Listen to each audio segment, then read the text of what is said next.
So this chapter is about the international payment, and this will be talking about how the transactions are going to be made into the international payment, and we will see how the international payment are getting made. Is it okay? If the syllabus says that define and explain what is an operation of the bill of lading, what do you mean by this, and explain the operation of the bank transfer.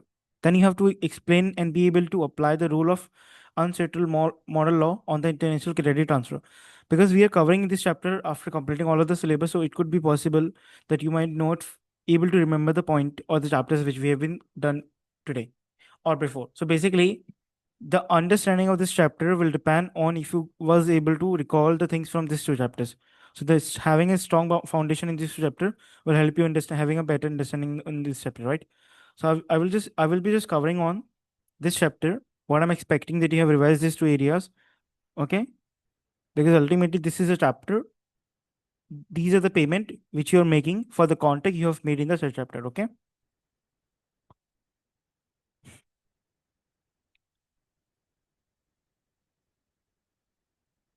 Then explain and be able to apply the rules of UN Convention on the International Bill of Lading, and explain an international promise note. So, what are these promissory note, bill of lading? What are these things? We will learn about them, and explain the operation of letter of the credit and letter of comfort.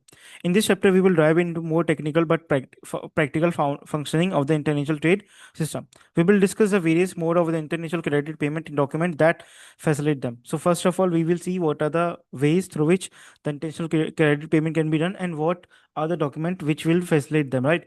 Reading the rules in the notes thoroughly and understanding the basic concept behind the each instrument of the payment will help you to score very well in the exam, right?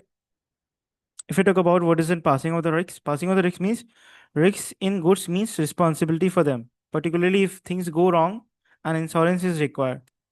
Hello? Yes. Passing of risks means when you basically transfer the goods from yourself to the customer. This is basically when the risk and reward of the particular item will be transferred. This does mean that you are transferring the risks, right? So risks in goods means responsibility for them, particularly if the things go wrong, insurance is required. So ultimately, until you are not transferring, until you are not making a sale, in that case, the risks of losing or having, happening anything with the goods is will remain with the supplier. So what are the contracts which are involving carriage? So I hope you remember the intercomes, right?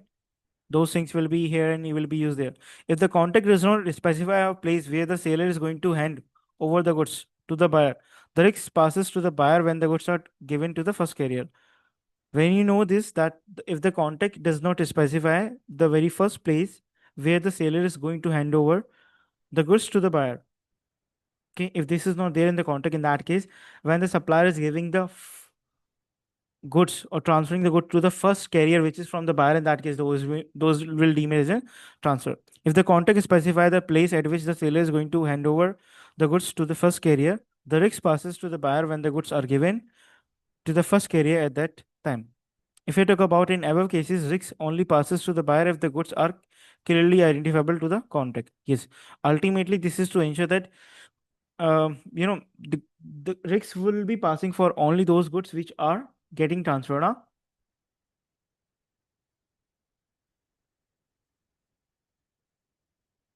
Okay. Then What goods does the may. third point mean? Okay. Third point is Like this one. third one. Third.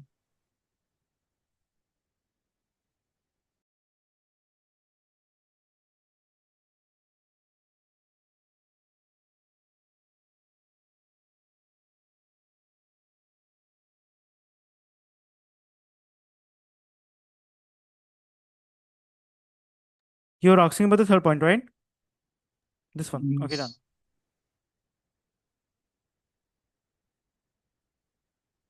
In above cases, the risk only passes to the buyer if the goods are clearly identifiable to the contact. So ultimately, the contact you have made, you have very specifically mentioned that what is the quantity, what is the quality, Hana. So those goods which are there into the contact, the risk is going to be transferred for those goods only, Hana.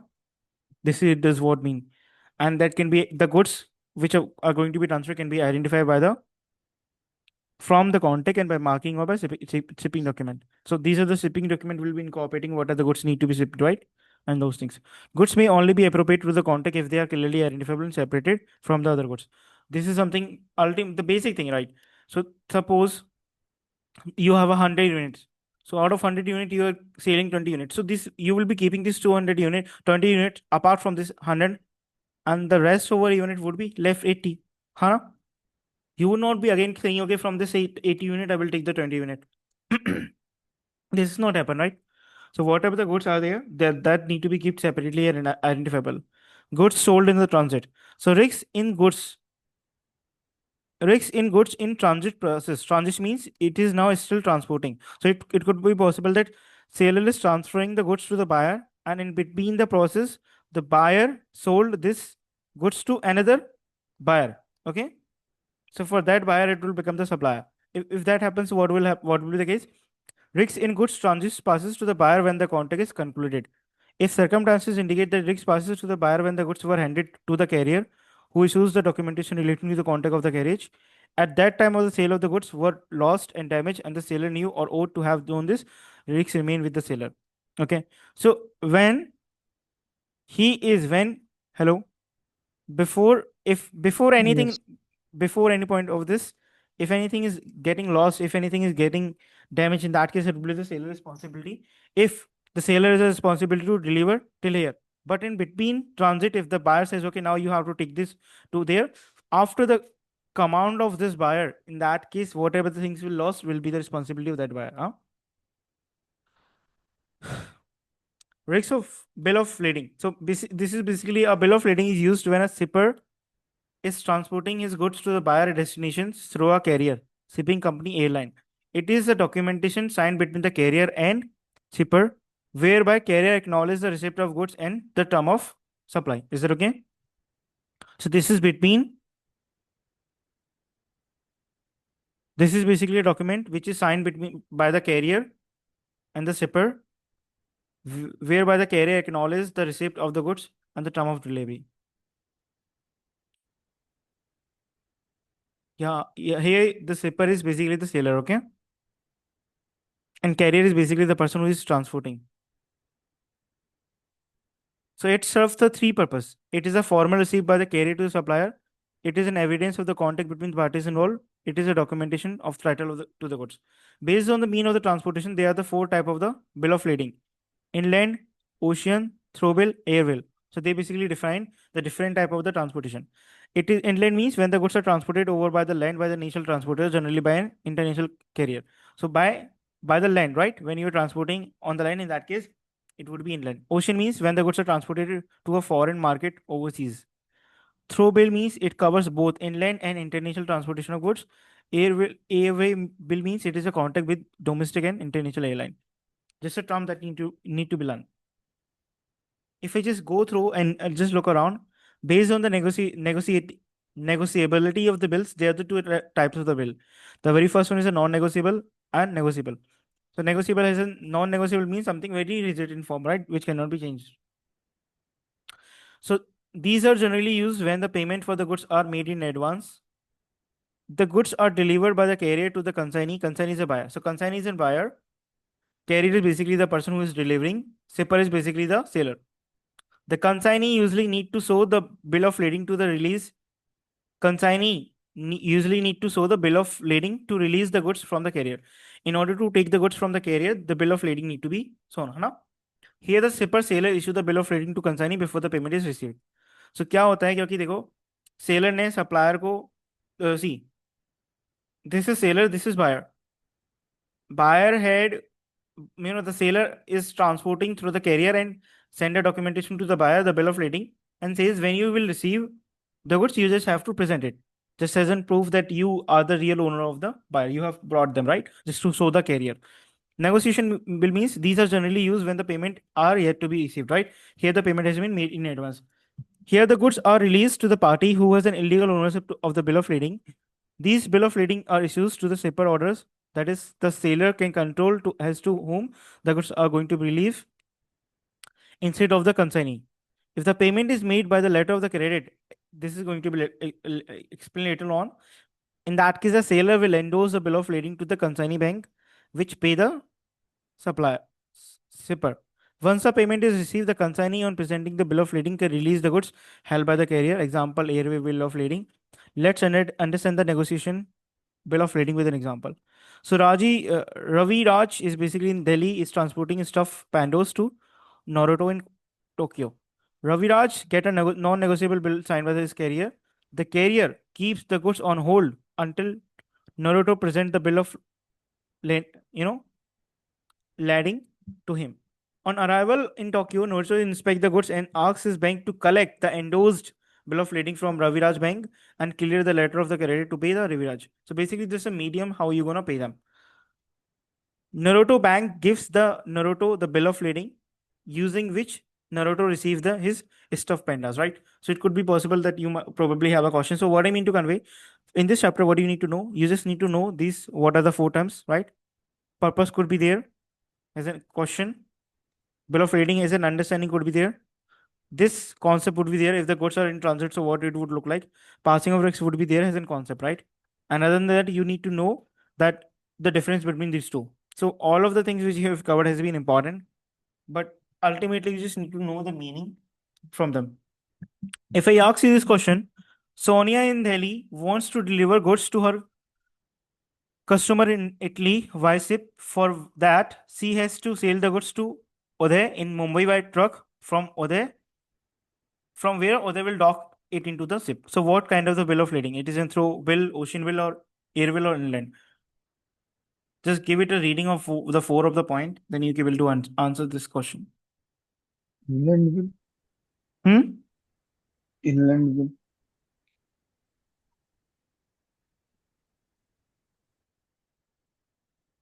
See, ocean is also getting used in this case, right? Ship. Yes. Yes, sir. So, I think throw will would be the right answer. Throw will. Yes. Okay. Okay, sir. Huh. Now we will discuss the four financial instruments which facilitate an easy and fair international payment. So bank transfer, bills of exchange, letter of credit, letter of comfort. Just know the difference between all of them. That would be enough for this chapter, right?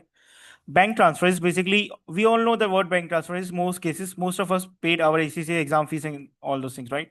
Definition of payment order as per the UNCTAD model law on the international credit transfer.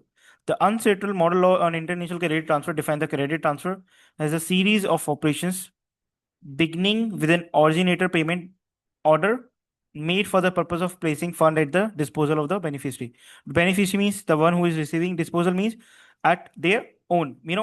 Disposal of the beneficiary does mean at the place of the beneficiary. The term include any payment order issued by the originator bank or any intermediary bank intended to carry out the originator payment order. If I ask you what is a payment order, is basically the unconditional instruction by the sender to receiving bank to place and disposal of the beneficiary of a fixed determinable amount of money. If receiving bank is to set reimbursed by the center and instruct does not provide the payment, is to be made at the request of the beneficiary. All it does mean that payment order is basically the instruction by the seller to make the payment, right? Sender is basically the person who means the person who issue a payment order. That isn't buyer, but include the sending bank. Okay. So they are the sending bank, there is a receiving bank, there is a sender, and there is a receiver. Okay. Problem can arise with the payment order if the sender of the payment order did not have the authority to send it, means the buyer would not be having authority, but he's still making the payment. The payment order was forced, means stop or something like that. A sender will not be liable in this case if the sender did not issue it himself or it was issued by someone who did not have the authority to do so. If a receiving bank does not carry out an authentication process which the payment order was subject into between the sending bank and receiving bank, in that case, the sender will not be liable. Note, if after an order goes through the authorization process agreed by the bank and is approved, the sender is bound to honor it even if it is made by the stake, unless he can prove that the order was not sought, made by the present or former employee, or made by an authorized person. So in this case, it will not be, it will become inapplicable. Otherwise, if you have made the fake order, in that case, it will need to be approved, right? So what are the event in the credit transfer? Date of the anticipations, date of the acceptance, and date of the completion. This is basically when the center bank means buyer bank send the payment order to the receiver bank, the seller bank, right? Date of acceptance means the credit is made in the receiving bank account when the beneficiary bank accounts accept the payment for the beneficiary, right? If we just quickly get it through, what is the question number three? The keys. So Rakhil was an employee at the Gunther Company Production Company. She could issue the payment order on the behalf of the company. She brought a big red sweater by issuing the bank transfer from the Gunther account. Gunther is liable to pay for what? So what do you think in this question?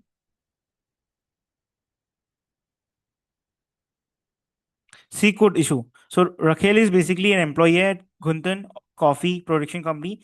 She could issue the payment order on the behalf of the company. So she has been authorized. She brought a big red sweater by issuing the bank transfer. Yes, because ultimately he's a former employee who was aware of the authentication process. Okay, so the payment is need to be there because ultimately she was authorized to do so. Hana? Is that okay? Yes, sir. Yes, sir. Then you need to know what is a bill of lading. So it is an instrument in writing containing an unconditional order signed by the marker, which is directing a certain person to pay a certain amount of money to certain person or the bearer of the bill of exchange, right? The person who is with bearer means the person who is with or holding the bearer of bill of exchange. It is used when a buyer needs some goods immediately but does not have a dispensable cash to pay for them at that point. In such cases, the seller makes a sort of the contract and gets it signed by the buyer. This contract contains detail of the amount, time, and the pay of the payable sum for the goods. If I just discuss what are the terms associated with the bill of exchange, in that case, there is a drawer. This is a seller who makes the bill and get it signed by the buyer. He's the creditor as per the bill. Drawee basically the buyer. He's the debtor as per the bill. Acceptor means the drawee once he accepts the bill. Endorsee means the drawer holder if of the bill can transfer the bill to anyone and make him beneficiary of the bill. Beneficiary of the bill means he will be the one who will be receiving the amount which is there into the bill of exchange, right? The person to whom the bill is transferred is called endorsee, and the person who transferred the bill is called endorser. Holder, the person in the whose the possession is bill, and they are the three type of the holder: holder in due course, holder for the value, and mere holder. Then got to know about the payee, the person to whom the bill is finally going to be paid. A promissory note is like in same like in BEO, that is like is in the bills of exchange, but here the maker is a buyer, the buyer is a drawer, and the seller is a drawee. Just a basic concept that you need to know. What all you need to know is just remember the keywords, right? Once the drawee has signed the bill and thus accepted it, the drawee becomes the principal debtor on the bill. The drawee, drawee what it is a drawee? Drawee is basically the buyer. Drawee is basically the primarily liable to pay because ultimately he is the one who has brought the goods. Therefore, the drawee will endorse the prior of the acceptance that the drawee has sufficient fund to pay drawee with the value of the bills of exchange. If we talk about bills of exchange, is a transferable and negotiable asset. It does mean that can be transferred to other people. That does mean that payee may sell the bill of exchange to another party to entitle the other party to be the beneficiary from the bill, and the payee must endorse the bill of exchange in the favor of the new owner. This can be achieved by writing the new owner's name on the bill of exchange with the signature from the former employee. Former payee means from the previous buyer, right? Then you need to know about the miscellaneous rule about the bills of exchange and the promissory note, right? Then after this, you will see some of one more important area. Letter of the credit is here. So we will be joining back and then we'll start, okay? So we are less than a 6 minute now. Will that be okay now? Or can we complete this Yes, sir. portion? If we could complete this portion, I think. Now we will join back and then start, okay? This is more Okay, of sir. the chapter where you just need to remember the keywords. There is no more of an explanation that you get put into it, okay? Okay, brother, I'm just meeting you after the class. Sorry, after the 5 minutes, so we are meeting it Okay, right sir. now without our break, okay? So join the next class that you would be having.